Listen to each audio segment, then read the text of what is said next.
ভ্রমণ বাংলাদেশের আজকের বিশেষ পর্বে আপনাদের স্বাগতম। প্রকৃতি ও রোমাঞ্চের এক অপূর্ব মেলবন্ধন দেখতে আজ আমরা আপনাদের নিয়ে যাব চট্টগ্রামের সীতাকুণ্ডে অবস্থিত সবুজে ঘেরা পাহাড়ের বুক চিরে ঝরে পড়া দুটি মায়াবী ঝর্ণা, সহস্রধারা ও সুপ্তধারা রোমাঞ্চকর গল্প নিয়ে সাজানো হয়েছে আমাদের আজকের এই প্রামাণ্যচিত্র।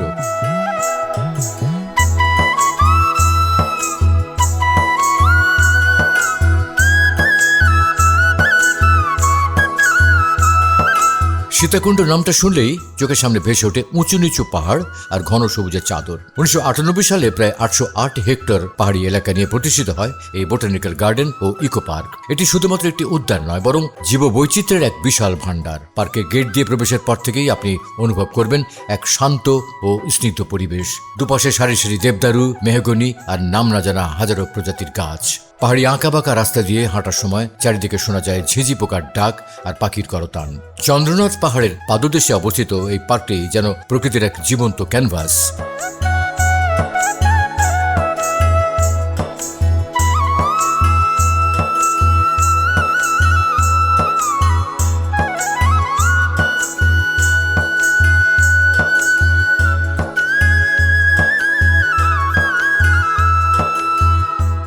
পার্কের ভেতরে প্রবেশের পর ডানে ও বামে দুটি রাস্তা চলে গেছে। বাম দিকের রাস্তাটি আপনাকে নিয়ে যাবে সুপ্তধারা ঝর্ণার দিকে। ঝর্ণাটির নামের মধ্যেই লুকিয়ে আছে এর বৈশিষ্ট্য। সুপ্ত মানে ঘুমন্ত।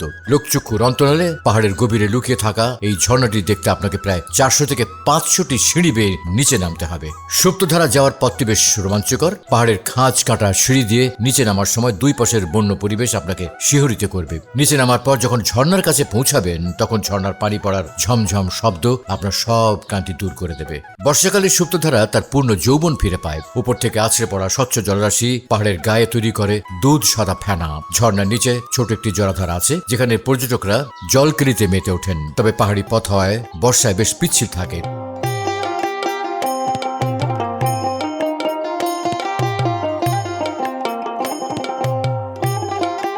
পার্কের প্রধান ফটক থেকে ডান দিকের আঁকাবাঁকা পাহাড়ি পথ ধরে প্রায় 2 কিলোমিটার এগোলে আপনি সহস্রধারার ট্রেলে পৌঁছাবেন। এই পথটুকু যেমন সুন্দর তেমনি কিছুটা চ্যালেঞ্জিং। দুপাশে ঘন অরণ্য, নাম না জানা বুনো ফুলের গন্ধ আর পাহাড়ি পাখির ডাক আপনার একঘেয়েমি দূর করে দেবে। পর্যটকদের সুবিধার্থে রাস্তার মোড়ে মোড়ে পাহাড়ি দৃশ্য উপভোগ করার জন্য বসার ছাউনি বা বিশ্রাম শেড রয়েছে, যেখানে বসে আপনি পাহাড়ের সতেজ বাতাস গায়ে মাখতে পারেন।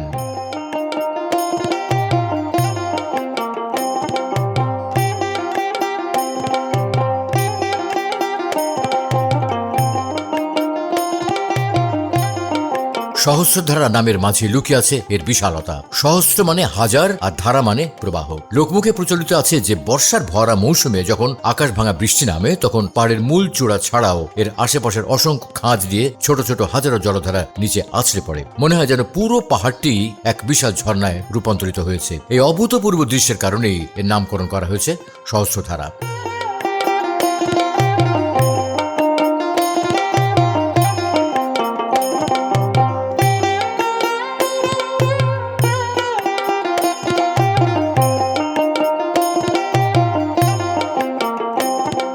ঝর্ণার মূল পাদদেশে পৌঁছাতে আপনাকে প্রায় 444টি আনুমানিক খাড়া সিঁড়ি বেয়ে নিচে নামতে হবে। পাহাড়ের বুক চিরে তৈরি করা এই সিঁড়িগুলো বেয়ে নিচে নামার সময় আপনার মনে হতে পারে আপনি পাতালপুরীর কোনো রহস্যময় জগতের দিকে এগিয়ে যাচ্ছেন।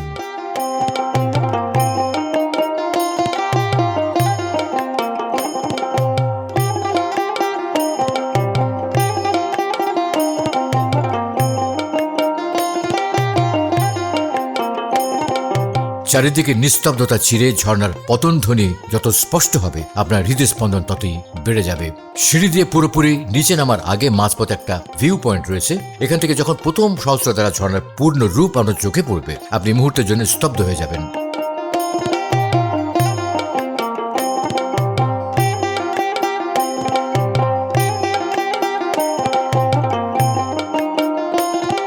বিশাল পাহাড়ের উপরিভাগ থেকে যখন শুভ্র জলরাশি প্রায় 100 ফুট নিচে আছড়ে পড়ে, তখন মনে হয় যেন আকাশ থেকে সাদা দুধের ধারা নেমে আসছে।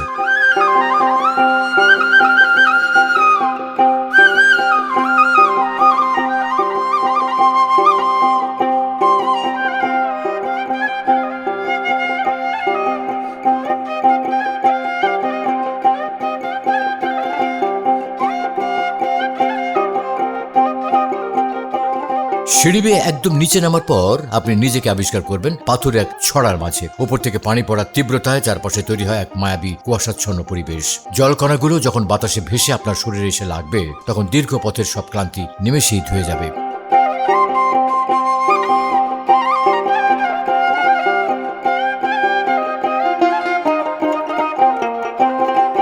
ঝর্ণার নিচে রয়েছে বিশাল বিশাল কালো পাথর, যেগুলোর উপর দিয়ে স্বচ্ছ স্ফটিকের মতো পানি বয়ে চলে। এই পাথরের ছড়াটি পাহাড়ের গভীরে চলে গেছে, যা দেখতে কোনো আদিম অরণ্যের মতো মনে হয়।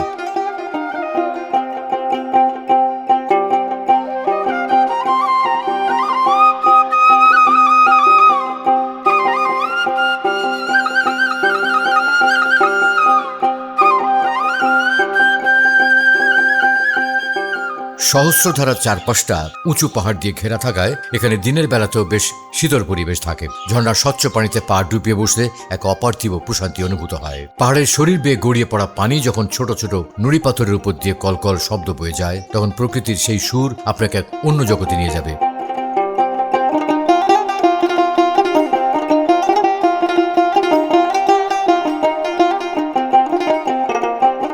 যারা ফটোগ্রাফি পছন্দ করেন তাদের জন্য এই স্থানটি একটি স্বর্গরাজ্য।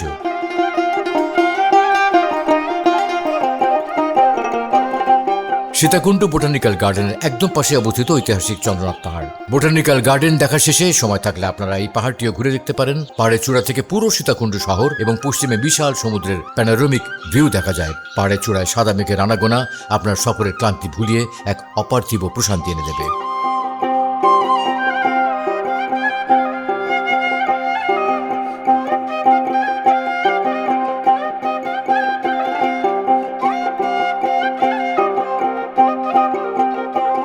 তো এখন আমি জানিয়ে দিচ্ছি ঢাকা থেকে কিভাবে যাবেন এবং তার যাতায়াত খরচ।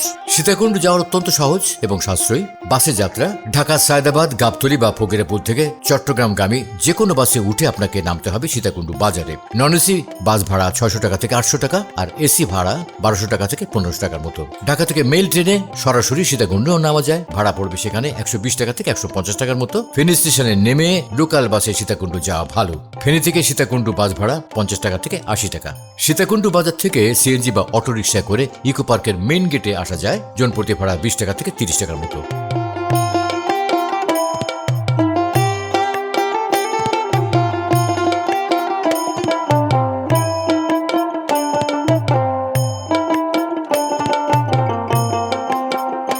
এখন জানিয়ে দিচ্ছি কোথায় খাবেন। সীতাকুণ্ড বাজারে অনেকগুলো ভালো মানের দেশি হোটেল রয়েছে। খাবার যেমন ভাত, ডাল, ভর্তা এবং দেশি মুরগি বা মাছ দিয়ে পেট ভরে খেতে খরচ পড়বে 150 টাকা থেকে 250 টাকা।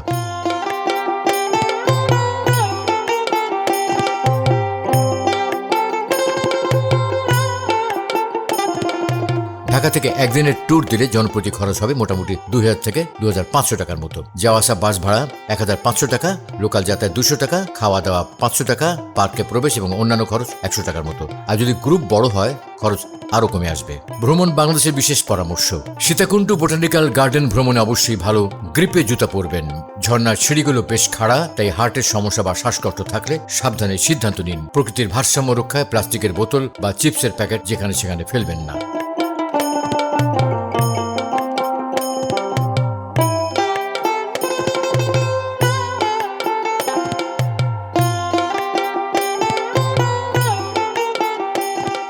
প্রকৃতির সান্নিধ্যে হারানো আর পাহাড়ের গভীর থেকে ঝরে পড়া ঝর্ণার গান শোনার জন্য সীতাকুণ্ড বোটানিক্যাল গার্ডেন একটি আদর্শ জায়গা। আপনার ব্যস্ত জীবনের ক্লান্তি দূর করতে ঘুরে আসুন এই সবুজ স্বর্গরাজ্যে। আপনার ভ্রমণটি সুস্থ, সুন্দর ও আনন্দময় হোক। তো আজকে এই পর্যন্তই। আল্লাহ হাফেজ।